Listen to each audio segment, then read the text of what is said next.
আপনারা দেখবেন অনেক মহিলাদের মধ্যেই ইউটেরাসে ফাইব্রয়েড আজকাল ভীষণ কমন হয়ে গেছে। এক তো হচ্ছে আমাদের লাইফস্টাইলের জন্য, আর 2 নম্বর হচ্ছে আজকাল আলট্রাসোনোগ্রাফি বা ইউএসজি খুব সহজে অ্যাভেলেবেল, সুতরাং জিনিসগুলো খুব সহজেই ডিটেক্ট হয়ে যাচ্ছে। এবার কারোর ক্ষেত্রে ধরুন একটা বড় ফাইব্রয়েড রয়েছে, কারোর ক্ষেত্রে অনেকগুলো রয়েছে। আমরা কিন্তু সকলকেই বলি ইউটেরাসটা কেটে ফেলা কোনো বুদ্ধিমানের কাজ নয়। ইভেন আমার কথারও দরকার নেই।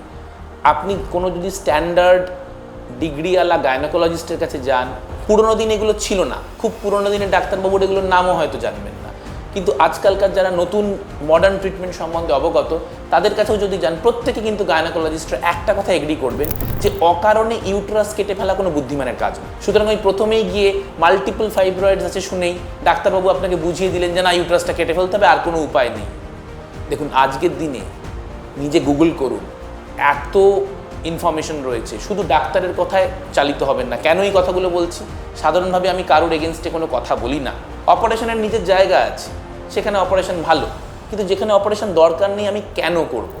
রিসেন্টলি আমার একজন পেশেন্ট এসে বলল, আমি নাম নিচ্ছি না, খুব নাম করা একজন খুব বয়স্ক গাইনোকোলজিস্ট, উনি বললেন ফাইব্রয়েড এম্বোলাইজেশন করাবেন, একটু খবর নিয়ে নেবেন তার কমপ্লিকেশন কি হয়।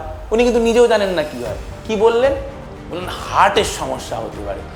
নিজেরা গুগল করে দেখবেন, কোনো কোথাও একটা লাইনও নেই যে ইউটেরাসের অ্যাঞ্জিওগ্রাফি করলে হার্টের সমস্যা হতে পারে। এবার মুশকিল হচ্ছে উনি পেশেন্টকে ভুলভাল বুঝিয়ে ইউটেরাস কাটার জন্য এগুলো ব্যবসার ব্যাপার বুঝতেই পাচ্ছেন। সবাই এরকম নন। বেশিরভাগ ভালো গাইনোকোলজিস্ট কিন্তু আপনাকে বলবে যে ইউটেরাসটাকে বাঁচান যে কোনো মূল্যে। একান্ত যদি সেটা না হয়, লাস্ট অপশন হবে সার্জারি, ফার্স্ট অপশন কখনোই নয়। এটা মাথায় রাখবেন।